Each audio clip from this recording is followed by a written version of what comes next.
Cells behaves like a calculator, so we can actually do all kinds of calculations. That's very useful. We'll come on to that later on. But basically, yeah, data handling, all the maths, and of course spreadsheets have also become widely used for graphing. This is a use which is particularly handy. There are lots of different spreadsheet packages available. As I said, the main one that we use is Excel, and that's what we're teaching you here, specifically Excel 2013. And if you look in the notes below this video, you'll see a link to how you can download that if you're a student at Victoria University. There's also Calc, which comes from the Open Document Foundation. It's part of LibreOffice, used to be OpenOffice. And that's a nice free alternative if you aren't a student at Victoria. And most of the things that we'll go through here will work in Calc as well as in Excel. Then Apple makes a program called Numbers, and that comes with any new Mac. And finally, Google Docs, which is now called Google Drive, they have a spreadsheets program called Spreadsheets. Most of them work pretty similarly. The maths is the same in all of them. The data manipulation is pretty well the same. The only real differences come in the graphing. So if you're following along and you're going to work through the data sets, if you open up Excel, you'll see a window that looks like this. And let's just have a quick introduction to this window so you know what I'm talking about when I tell you to click on specific buttons. All of the area at the top, which is populated with buttons, things like font controls, is called the ribbon. And this is the same as it is in Microsoft Word or in any of the other applications you might be familiar with using, like PowerPoint. Towards the left-hand side of this initial ribbon are all the controls for font and font color and all of that kind of thing. On the right-hand side, there are a lot more controls that are specific for spreadsheets. Of particular importance are the insert and delete buttons. Those allow you to insert and delete columns and rows. And this is something which is particularly helpful because you're bound to, at some point, have a large set of data, a large table, and you're going to realize that you need to insert another row or another column, and this is how you do that. There's also the clear button. And the clear button is quite important because clear removes the data that's in a set of cells, maybe in a whole column or a selection of rows or columns. But it doesn't actually delete those rows and columns. That's different from the delete function. Instead, it deletes all the contents and just leaves you with empty cells again. And so if you look at the top of the ribbon, there are a bunch of tabs. The Home tab is where we are currently. And we've got all these very commonly used buttons. And there are other tabs like Insert and Formulas, and these are for specific things. So we'll get onto those later, but if I tell you to click on the Insert tab on the ribbon, that's what I'm talking about. So now we're going to look at the basic use of Excel as a calculator.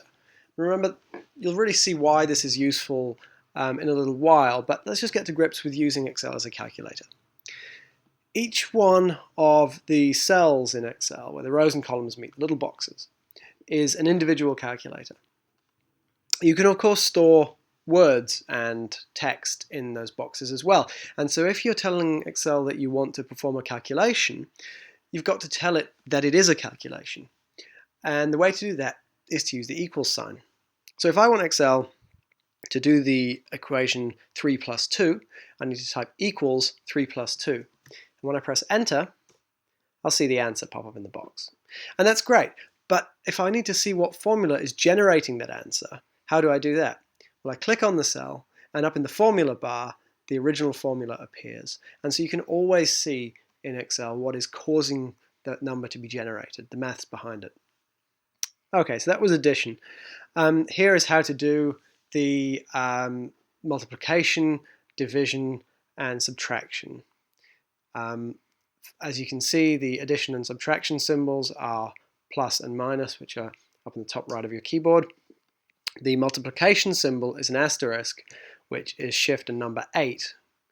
And finally, the division symbol is a /. All of that's pretty basic math. So how do we do something that's a little bit more complicated? Something like this.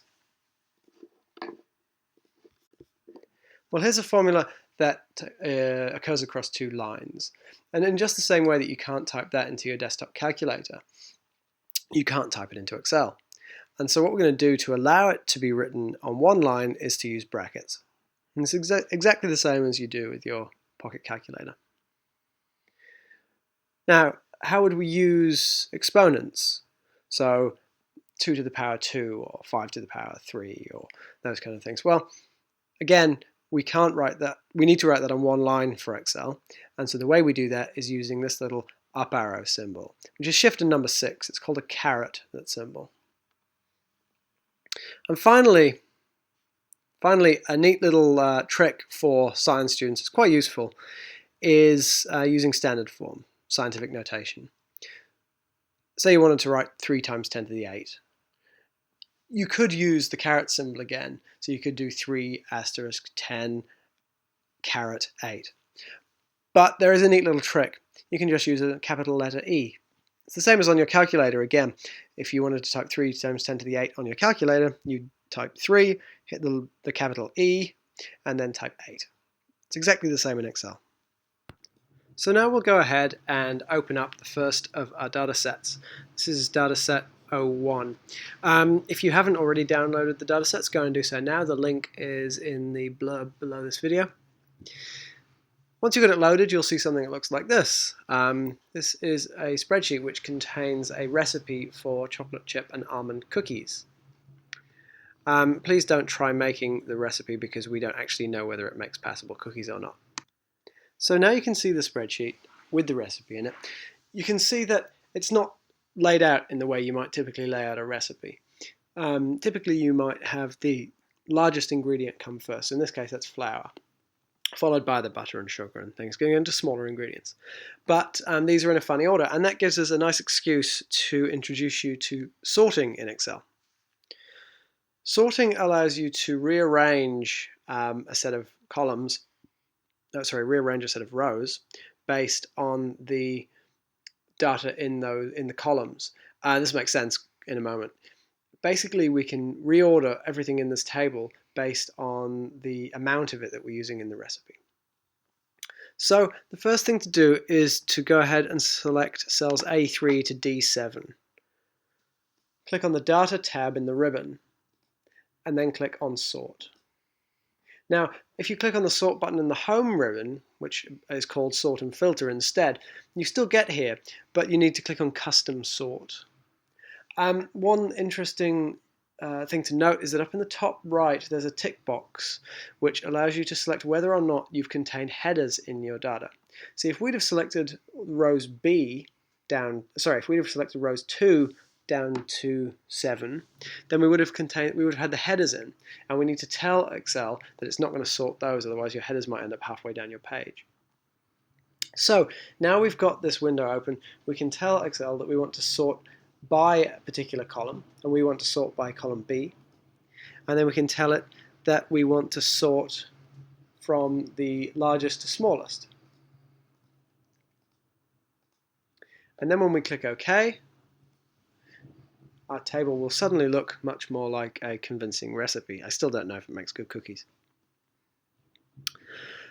Now we're going to move on and we're going to calculate the cost per recipe of each of the ingredients. Now you can see the formula here on your screen. This is basically how we're going to calculate the cost per recipe. Now if you care about how to calculate the cost per recipe and you care a bit about maths, then you'll see that this makes sense. We've simply worked out what fraction of a package we've used and then worked out what the cost is for that fraction of the package. If you don't care about the maths and how we derive this, then just don't worry about it and trust us that the correct formula you need to put into the cell in column E in order to calculate the cost per recipe for the flour, say in E3, is equals open bracket B3 slash open bracket C3 times 1000 close bracket times D3. The reason we've got the multiplied by 1000 in there is simply to change between grams and kilograms, and kilograms to grams, sorry.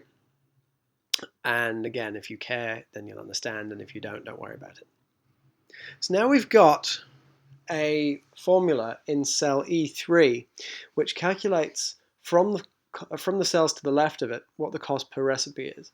And we want the same formula to be repeated all the way down that row, but to use the appropriate cells, i.e. the ones to the left of it, not to use the ones in the top row again.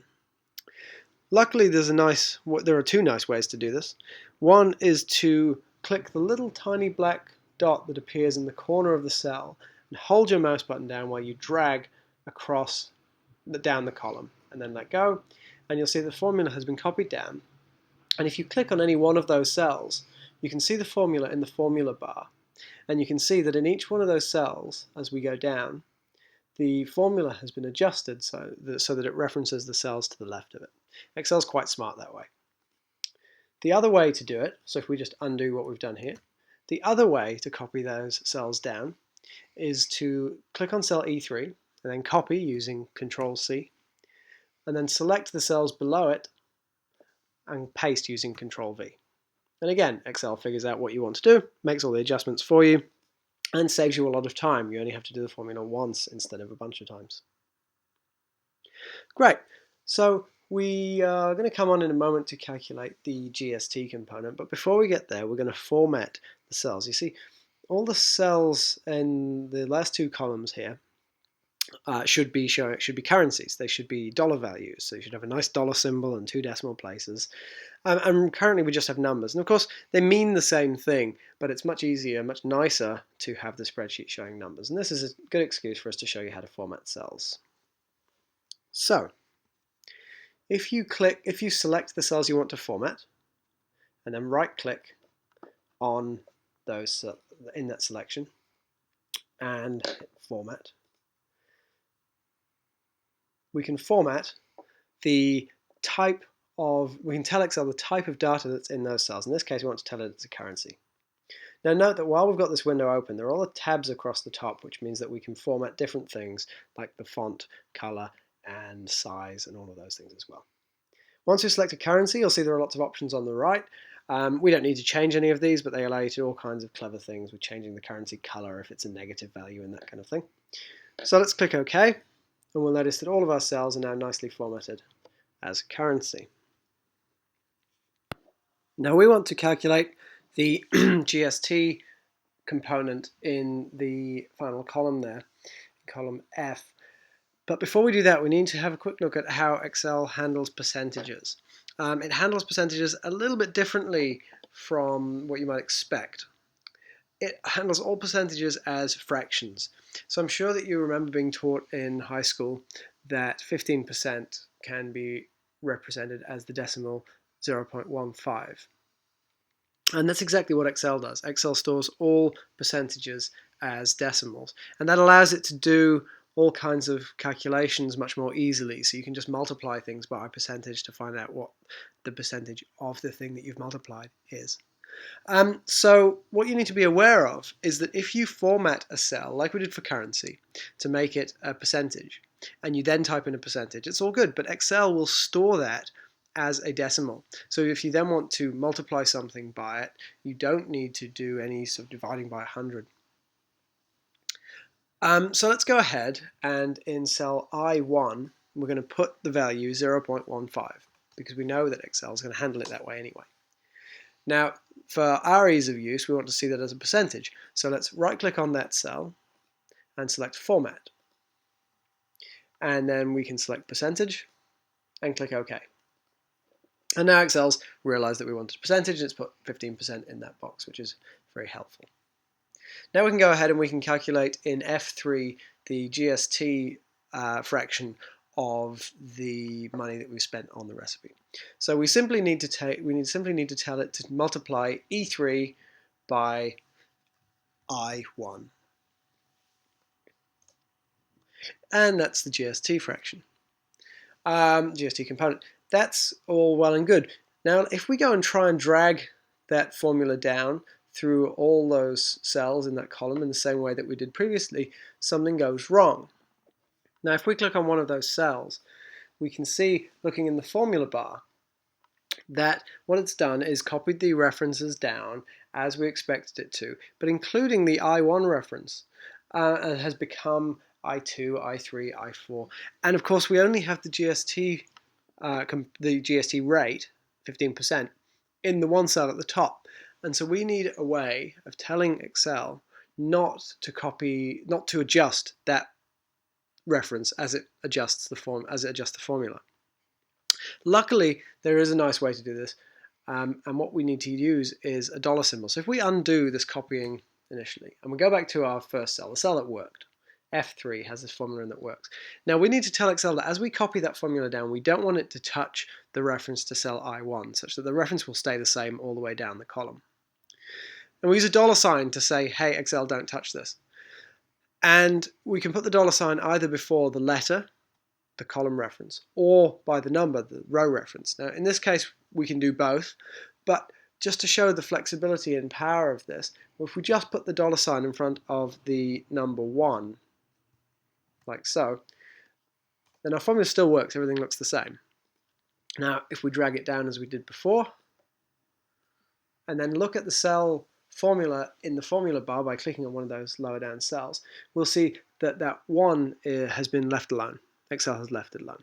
Now if we dragged one of those formulas across to the right, Excel would still change the letter component of that cell reference. We've only prevented it from changing the number component. So if we wanted to ignore that reference altogether and to leave it well alone, we'd put a dollar sign in front of the I and a dollar sign in front of the 1. In this case that would work, but it's not really necessary. So you can lock the rows and columns independently. Great. So now we have calculated everything in the spreadsheet apart from the totals at the bottom. You see there's a little totals heading, and we haven't got any totals. So to calculate totals, we're going to teach you about functions. Functions are a great way in Excel of wrapping up a whole lot of complicated maths into a simple, easy to use package.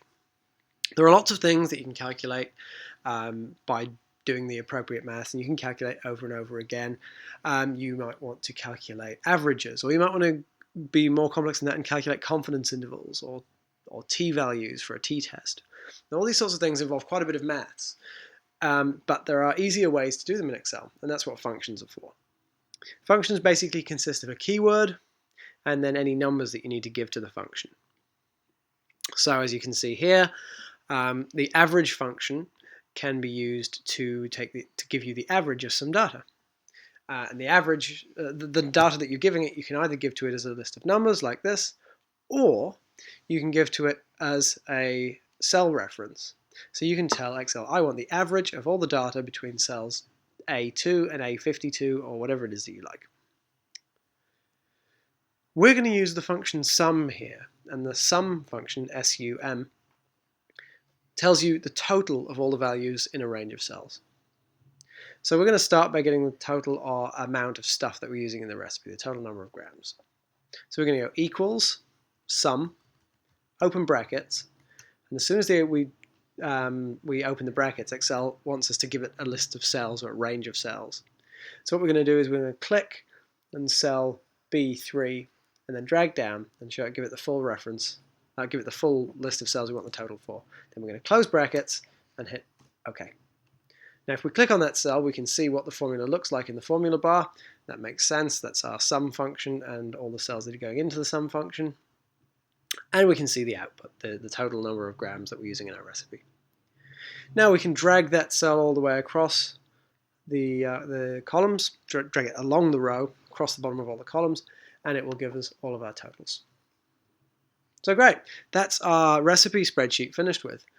We've got all of the data we can calculated. We've used basic functions, we've done basic maths, and so well done. If you've stuck with us this far, you've done all sort of basic maths in Excel. We're going to get a little bit more complicated in the next couple of data sets, but don't worry about it, it's not too hard. So if you want to open dataset 2, we'll move on with that. So this is dataset 2. Dataset 2 is really just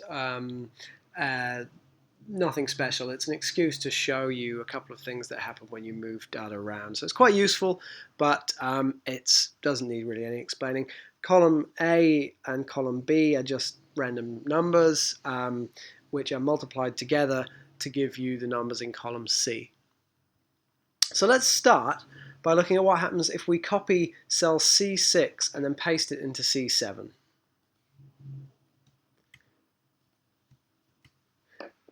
we get the answer we'd expect to get in C7. And if we click on the cells and look at the formula in the formula bar, we can see that Excel has, as we've shown before, adapted the formula into C7 and gives us the correct answer. Now let's try, let's undo that, and then let's cut cell C6 and paste it into cell C7. See, what's happened here is that Excel has moved the formula and it has left the references alone. Now, what Excel is doing is it's trying to make sure that if you cut and then paste cells, everything still works exactly as it did before. And we'll demonstrate that if we just undo that. Now, if we select all of column A and we cut it using Control X, and then we paste it into column F, our formula in column C, all the formulae in column C, have been adjusted, and they all now point to cells in column F and B, and it multiplies those together. See, Excel has said, hey, you've moved this column, but you want the formula to still make sense. You still want them to add stuff up. And so they do. Whereas if you copy cells and paste them, Excel says, you're making more of the same. So instead of pointing to the original locations, I'm going to adapt and move with you and point to new locations, which is why we can copy our formulae down a column or along a row, and they will adapt, and the new formula will make sense. They won't calculate the same things as the old ones. And so to show that, we'll do what we've done before. We'll finish column C, we'll copy it down, and everything makes sense. So feel free in Excel to cut tables of data or to cut blocks of formula or blocks of data and move them around. And if you move them around by cutting and pasting, Excel will keep up with you. It'll know what you're doing and it'll make everything still work. If you copy, things can go wrong with your formulae, but on the other hand, copying is very, very useful for making sure, not having to type formulae over and over again. That's all with dataset number 2, so go ahead and open dataset number 3. So this is dataset number 3. This is experimental data from an experiment to do with growing yeast. And in the experiment, yeast were grown in different size beakers. Some of the beakers were tall and thin, some of them were short and fat, and everything in between. And the point was to see if the growth rate of yeast was any different when it was grown in these beakers of different dimensions. So in the first 2 columns, you can see that we've got the diameter and the depth of the beakers where the yeast was growing. And in the next 2 cells, we have the growth rate as determined by a sensor. And the sensor was either sensor A or sensor B, and that's what's in the last column. So we're going to do some graphing, but before we can, we need to get some summary data. First of all, we want to know the volume of the beakers that the yeast was grown in, and we want to know we want to sort out the data because there was something wrong with sensor B, and we'll explain that in just a moment. But first of all, let's create some column headings under which to put our data. So let's merge 2 columns here. So we click Merge and Center on the Home tab, and then we can type in summary data. And then in column F2 we can write volume, and in G2 we can write growth. And those are our column headings. Now we want to calculate the volume of a cylinder, and that formula needs to go into F3. The volume of a cylinder is calculated by pi r squared times h, which is the height. And so the formula that we need ends up being pi times, open brackets, A3 over 2, close brackets, squared, so that's caret and then 2, times B3. Now let's just have a look at this formula in the formula bar. Now, first of all, the reason that we've divided A3 by 2 is because A3 was actually the diameter, so divided by 2 gives us the radius. Pi is a function, you'll see by virtue of the fact that it's got a label, the name is pi, and then an open bracket, close bracket. And it's just like the other functions that we've used, except that with pi, you obviously don't need to give it any numbers. You don't need to tell it anything. But because functions are structured the way that they are, it still has to have the open brackets and then the closed brackets. And the rest of it we've done before. So if you care about geometry and you care about the fact that pi r squared h is the way to calculate the volume of a cylinder, then you'll follow this maths. And if you don't, then that's the formula you need to use, and that's just the way it is. Now, we're not going to copy that down just yet because we want to calculate, we want to put a number in the column next to it on the volume and growth, and then we'll copy them both down together. Now, the difference between sensor A and sensor B in terms of detecting the growth rate of the yeast is that sensor B was reporting a value that was 2.4 times too large. So wherever the data was collected by sensor B, we need to divide the value in C3 by 2.4. We don't need to do that if it was collected by sensor A. And so we need to be able to distinguish between those two sets of data. And so we're going to use a logical function.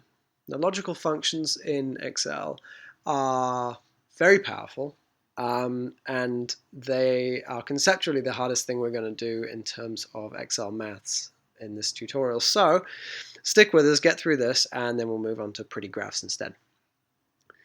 Well, we're going to use the if function. Now, if is a way of doing one thing if a certain condition is met, or else you do something else. So if the data was collected by sensor A, do this. Otherwise, when it's collected by sensor B, do something else. So in this case, it's really quite easy. We're going to do if, open brackets, D3 equals A, and the A has to be in speech marks. The reason the A has to be in speech marks is because A is a letter, it's a string, it's a bit of text, it's not a number, it's not a numerical value. And whenever you're dealing in logical functions or in any formula in Excel with text, we need to put it in speech marks. So we put a comma, and that tells Excel that we've done the conditional statement and we're now doing the then. So the phrasing that you need to think of is if, then, else.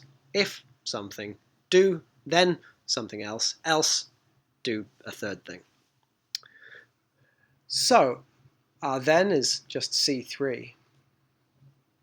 That is, if the sensor is sensor A, then just give me the value that's in C3. You don't need to do anything to it. And then another comma, and in any other case, i.e. when it's collected by sensor B, we need to divide C3 by 2.4. So now C3 divided by 2.4. And now we close brackets and press enter. Now we can copy both of those formulae all the way down the column.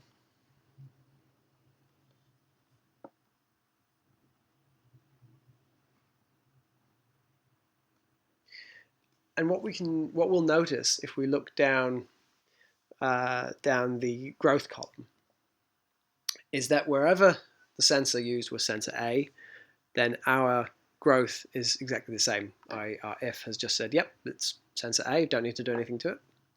And wherever it was collected by sensor B, it's roughly 2.5 times smaller because it's actually been divided by 2.4. Great.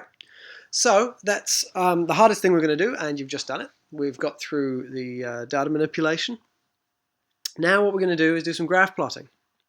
So we are going to select all of the data that we've just made, all the summary data, as well as the two headings at the top of that column. If you're just plotting XY data like this, Excel does a pretty good job of interpreting what those headings mean and putting them in useful places. So we like to select them. Then we're going to click on the Insert tab up in the ribbon. And then over here you can see where all the charts are. And in the bottom middle, there's the one that looks like an XY scatter graph. And so we're going to click that. And then we're going to click the top left graph and get it to plot an XY scatter. And as you can see, if all goes well, and if you've manipulated your data correctly, you'll get a pretty smiley face. There are not many data sets that give you a smiley face when you plot them. Now, if your graph is selected, you can see that up in the ribbon you now have two extra tabs, Design and Format. They have a whole lot of functions to do with making your graph look pretty, and we'll cover some of those off shortly. The other thing to notice is that if your graph is selected, on the right hand side you've got a series of symbols, and the most important one is the plus at the top. The plus symbol allows you to add anything you might want to add to your graph. So if you want to add anything that isn't currently there, maybe you want to add axis titles because there aren't any, or maybe you want to add a trend line, or you want to add error bars. Anything you want to add, you add by clicking on the plus button. If we click somewhere else on the screen and unselect the graph, deselect the graph, then you can see those things disappear. So if you want them to appear, click on the graph and they pop up. Finally, if we double click on any component of the graph, say the y-axis, then this formatting pane opens up on the right hand side. The formatting pane is extremely useful. It's where we make all of the changes to components which exist on the graph. So there are the two fundamental things to remember. If you want to add anything to a graph, you click the plus button. If you want to manipulate anything on the graph, you use the formatting pane, and you can get to that by double-clicking on whatever it is you want to manipulate. If you're using Excel on a Mac, this is where things start to get a little bit different. You have some new tabs in the ribbon on the Mac too, and one of them contains all of the things that are found in the plus menu here. The addition of error bars, the addition of trend lines, all of that sort of stuff. So just have a nosy around in the ribbon and you'll find those buttons on the Mac. In terms of editing components, it's the same thing. Double click on a component and up pops a box with all the configurable options. Now we are done with this data set. We are going to do some more graphing on data set number 4, and so if you'd like to open that, we'll move on. Welcome to data set 4. This data is also about growing yeast, and this time it really is real data, so there'll be no smiley faces. The experiment was about growing yeast with a supplement, a nutritional supplement, which is supposed to make the yeast very happy and make them grow faster, and therefore to ferment wine more quickly. So we have two things measured. Two things recorded. We have the amount of supplement that we added, and we have the fermentation time. So we would expect that the more supplement we added, the shorter the fermentation time would be, i.e. the yeast would ferment the wine more quickly. And so we repeated this experiment 5 times. 5 times we fermented wine with different addition rates of the supplement. So what we've got in this spreadsheet is the same data set laid out in two different ways. On the left-hand side, we've got the addition rate going from 0 to 0.3 litres per 100 litres. And next to it, the fermentation times. Now, because we repeated the experiment 5 times, you'll notice that the addition rate goes from 0 to 0.3, and then goes back to 0 and starts again. If we scroll all the way down, we'll see it did that 5 times. There are 5 lots of data there. On the right-hand side, we have the same data, but it's arranged side by side. So on the far left, we've got the addition rate, and then we've got the fermentation times for the first time that we fermented the wine, the second time, the third time, the fourth, and the 5th time. And this is pretty common in science. Typically, you will repeat experiments. If you don't, it's not really that your data really isn't considered to be very robust. And it depends what you're doing, but typically you are going to repeat things a large number of times. So the first thing we're going to do is plot the left-hand side data, columns A and B, in the same way that we just did when we got our smiley face. So we're going to select A2 all the way down to the bottom of the bottom of the data, which is B82, and we're going to click on Insert, and then we're going to click the scatter again. And there we go. We have our scatter plot. Now, we're going to go ahead and make some changes to this, but before we do, we're going to go ahead and make some changes to this to make it look better, to make it more approachable, and to add trend lines and things like that. First thing we're going to do is get rid of all this dead space below the data. There's no point having the y-axis configured to be showing everything from 0, because from 0 to 40, nothing's happening. So if we double click on that y-axis, then our formatting pane appears as before. Now, let's just have a quick look at the formatting pane. Up at the top, you can see there's a drop-down box that allows you to select which chart component it is that you're editing. Now, we'll leave that because we double-clicked on the on the y-axis, and it knows we're editing the y-axis. But you can change to other components of the graph that way. Now just below it, there are 4 symbols. The far left one is fill and line. The next one is effects. The next one is size and properties. And the last one is axis options. The axis options one, of course, is only present when you're editing an axis, but all the other ones are still there. The size and properties, which is the third one from the left, is the one where you'll find most of your technical things. You'll be able to change numbers, you'll be able to change the range of things. The others are more about the aesthetics, they're more about changing colors and making things pretty. So now we can change the axis range, and we want to change the y-axis range so that the minimum is 40 and the maximum is 65. And instantly our data looks a lot better. We can also change the x-axis so that the maximum is 0.3. The minimum's okay as it is. And so what we've done is we've blown up the data so that it fills a much larger area of the chart, and this just makes it a lot easier to see the data points and see what's going on.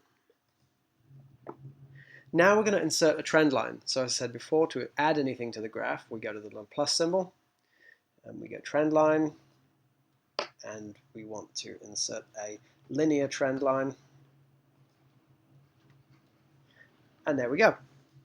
Now, we've got a trend line inserted. Now, if we want to make any changes to that trend line, if we want to edit it, of course, we need the formatting pane back.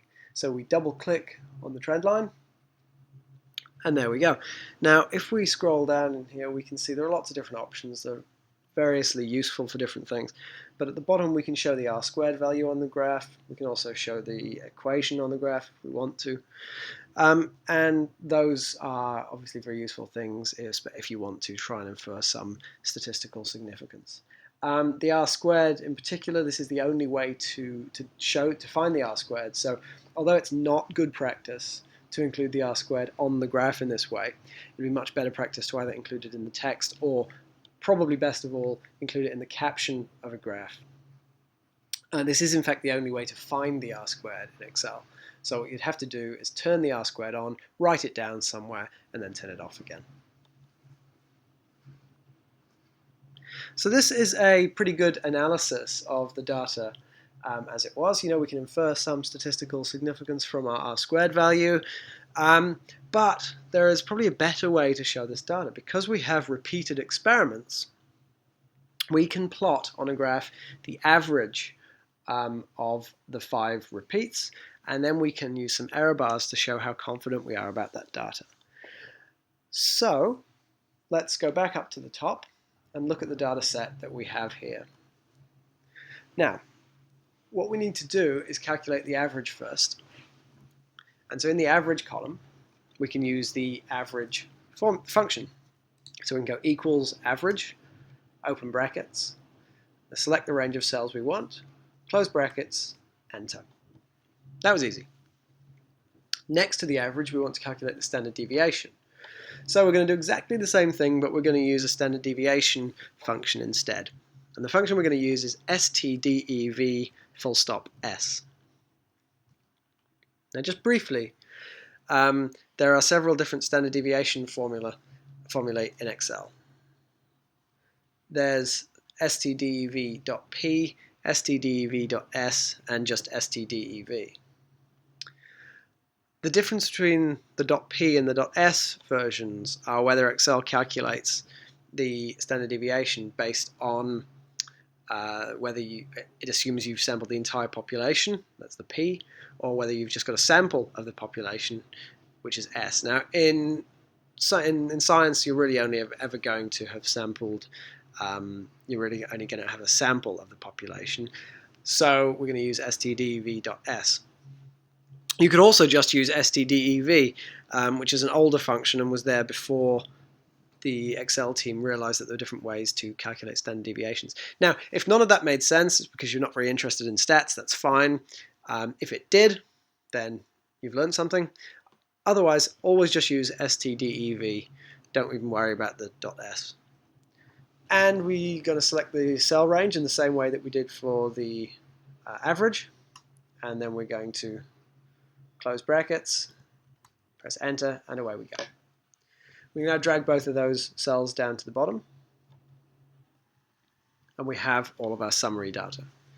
Now, I'm going to have a quick word about error bars. You may not have come across error bars before, but they are particularly useful in science, and you will come across them at some stage.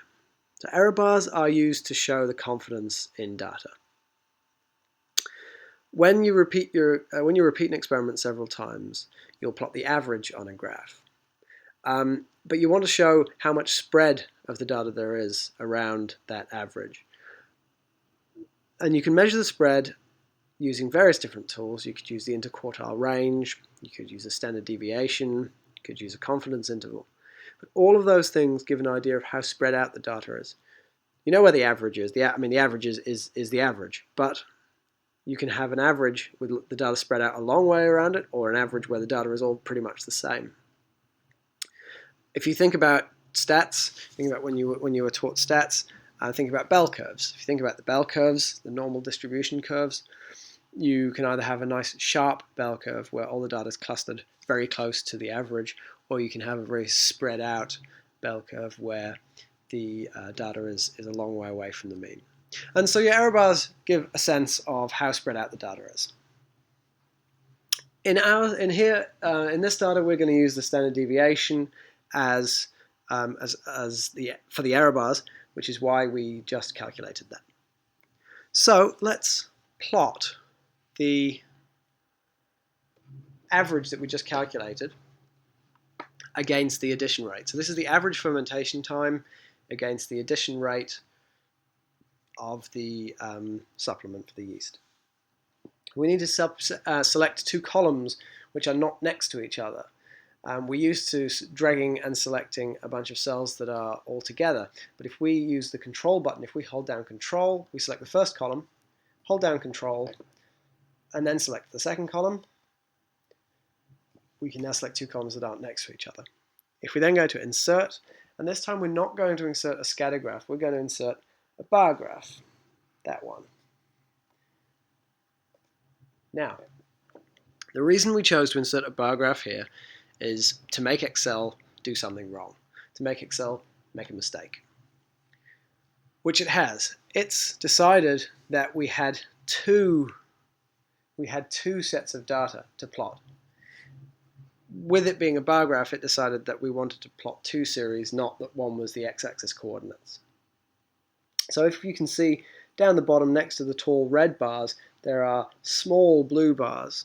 And what it's done is it's plotted the addition rate as a data series. You can see that if you look down at the legend, it's plotted two data series, it's plotted the addition rate, and it's plotted the average. Now, when Excel does mess up like this, and it does from time to time, we need to go into the data series properties and start rooting around, figure out what the problem is, and sort it out. So let's do that now. And the way we do that is by right-clicking on the graph and clicking Select Data, or by clicking Select Data up in the ribbon on the right-hand side. Now, we don't want the addition rate to be there at all as a data series. We want it to be the x coordinates for the average series. And so what we're going to do is first of all remove that. I'm going to remove the addition rate, just like that. Now, what we're seeing in this window here is Excel's way of showing you the data that it's got plotted. The series on the left really refers to the y-axis values. It's saying, here's a range of y-axis values, and it knows that you called them average because it pulled that in from the column heading. Now down the right-hand side of this window, what you can see are all the x values. Now you can see it's just using the numbers 1, 2, 3, 4, 5, and so on. Now it just made those up. It decided that you weren't giving it any x values. This is where it made its mistake. And instead of taking the x values from the column that you selected, it just made up the numbers 1, 2, 3, 4, 5, 6, and so on. So we know those are useless, and what we want to do is tell it to use some specific values instead. So we're going to click on the Edit button. And now what we've got is a box which is quite typical in Excel. You'll see these from time to time. This box allows us to select a series of cells. So we need to select the cells which contain our x values, which are the addition rate values, that's 0 to 0.3. So we select those like that. Now notice that's a little bit awkward here because we can't see behind the graph. We could always go and move that, drag it around, but you can actually drag behind graphs as we just did here, and then we click OK. So now you'll see that we have the same series, that's the same y-axis, the average, on the left-hand side of the window. And on the right-hand side of the window, those made-up x values, just 1, 2, 3, 4, 5, 6, 7, have been replaced by the x values we actually wanted. And so this is a really important window to get to grips with. It's also the hardest thing we're going to cover in terms of graphing, but it is important. If Excel, for example, plots your x-axis values on the y-axis and your y-axis values on the x-axis, which happens sometimes, particularly it happens if you've got your columns what Excel considers to be the wrong way around. It wants you to have the x on the left and the y in the right-hand column. If you've got them the other way around, it'll plot backwards. But you can just open this select data window and click this little button in the middle here, and the two arrows on either side sort of demonstrate that what it's going to do is it's going to take the x-axis values from the right-hand side and turn them into a series on the left-hand side. And it's going to take the series, which is basically a collection of y-axis values, and it's going to put those into x-axis values on the right-hand side. So although they are displayed differently, they're not displayed as x and y coordinates in this window. You can think of the left-hand side as y and the right-hand side as x. So if we click OK, then our graph has changed. We've got rid of that extra series, that silly series that really wasn't a series, and all of our y-axis values look good and make sense. So now we've got those plotted successfully, we are going to add error bars. And the way we're going to do that is just like we add anything else. We're going to add error bars by clicking on the plus symbol. So these error bars are useless. They're absolutely meaningless. Excel has a method of calculating error bars whereby it calculates the standard deviation and the standard error, and then it plots either the standard deviation or the standard error depending on which you tell it to. The default is the standard error, and it gives you these pretty error bars, but it doesn't actually know where any of your data is, and so the standard error and the standard deviation that it calculated are magic. They are absolutely calculated from nowhere. Even Microsoft officials don't seem to know where they're calculated from. So basically the take-home message is don't ever let Excel plot its own error bars because it hasn't got a clue what it's doing. So what we're going to have to do is we're going to have to tell Excel what data to use for those error bars. So if we double click on them, the formatting pane will open up again. And if we scroll down to the bottom, we can tell it that we want to use custom data for the error bars, and then we can tell it where the data is. Now we can tell it the positive and negative error bars separately. Usually though, they're the same distance from the averages. And so we can, in both cases here, delete what's already in the box and select our standard deviations that we calculated. Do that for both the negative and the positive error bars. And then when we click OK, we get real error bars. These are proper standard deviation error bars that make sense and are valid. Now, what's particularly important is to make sure that whenever you use error bars, you tell your audience what the error bars are. So when you put this graph into a paper, you'd have to say error bars equal standard deviation. Better yet, you'd say error bars equal 1 standard deviation. And this is really important because error bars could be standard deviation, they could be standard error, they could be confidence interval, they could be interquartile range. So whatever they are, you do need to tell people. The other thing to note is that Excel's calculating these error bars, it's plotting these error bars as an offset from your mean. And so if you had a mean of 50 and error bars were supposed to appear at 55 and 45, your error bar values would both be 5. They wouldn't be 45 and 55. And that's really useful because here we've calculated standard deviation and we've plotted our error bars at one standard deviation above and one standard deviation below the mean.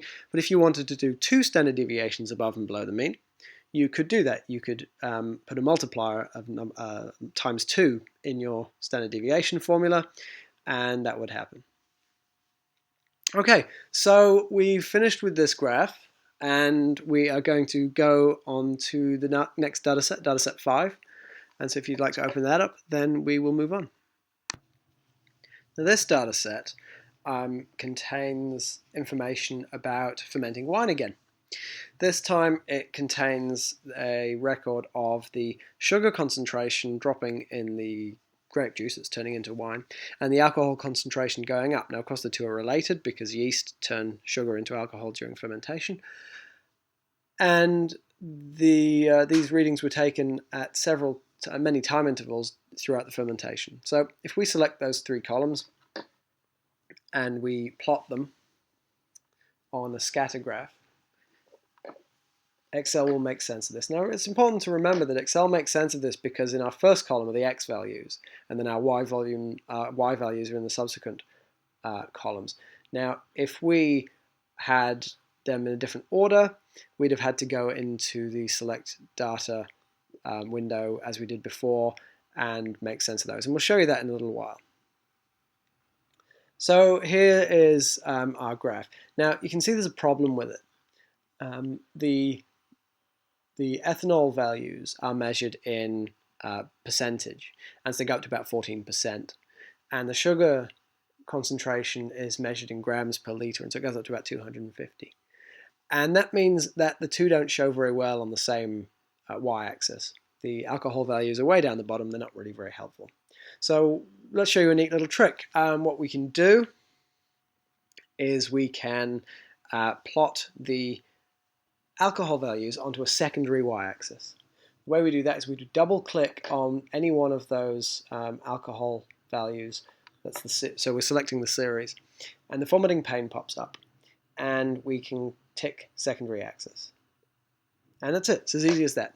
We now have one axis with the alcohol values attached to it, and one axis with the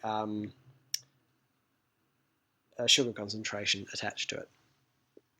Now, there is one problem here, and that's that there is no way of telling which axis is associated with which series of data. And so the way to fix that is to format your axes so that they're color-coded. This is quite easy. So if we double-click one of the axes that we want to format, our formatting pane opens up.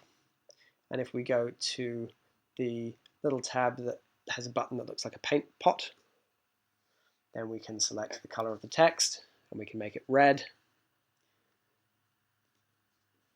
And lo and behold, it now makes logical sense. And we can do the same with the other one and make it blue, but we don't need to bother going into that here. You can also add labels to the axes, of course, which aren't here currently. We can use the plus symbol to do that. And you can do that in your own time. So what we'll do now is we'll close this graph. We'll delete this graph, sorry. So if we click on it and then hit the delete key, it'll go away. And we'll scroll back up to the top of the window. And what we're going to do is rearrange this data. We're going to show you what might happen if the data was in a different order and we plotted it. So we're going to cut column A using Control X. We're going to paste it into column D using Control V. And then we're going to go ahead and we're going to replot our graph.